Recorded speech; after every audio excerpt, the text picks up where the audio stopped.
Fashion Week parisienne, il était aussi question de mode et pas uniquement des scandaleux propos de Galliano. Le styliste belge Dries Van Noten a proposé pour l'hiver prochain un peu d'or pour jeunes femmes sages arborant des revers en fourrure. On a donc des tissus très précieux. Quand on regarde les costumes des ballets russes, on a beaucoup d'influences qui viennent du monde entier. Ce qui se retrouve typiquement dans mon travail. On a beaucoup d'imprimés, mais arrangés de façon très libre. D'un premier abord, cela ressemble à ce que vous voulez, mais à la fin, on voit qu'il y a un réel système derrière tout ça.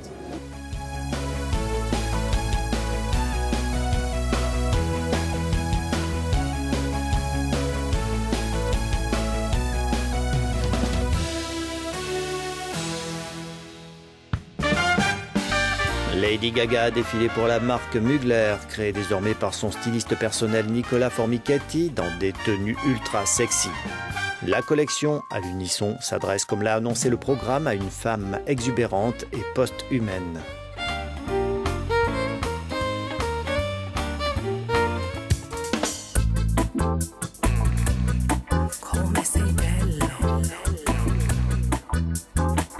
Zac Posen a préféré donner dans des formes inspirées par la nature et des matières naturelles.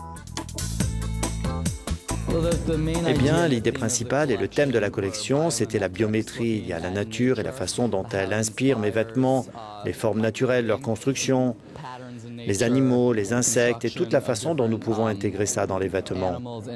On a aussi joué avec des éléments légèrement sculpturaux sur les vêtements qui sont en totale relation avec le corps humain.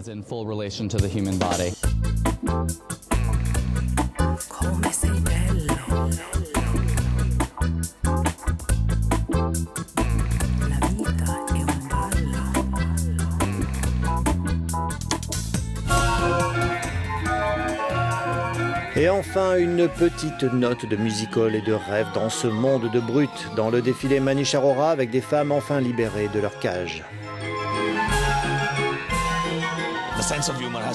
Il faut toujours qu'il y ait un sens de l'humour dans mon travail et ce doit être un sens de la couleur, un sens du bonheur, mais arrangé d'une façon plus sophistiquée. C'est ce que j'ai essayé de faire.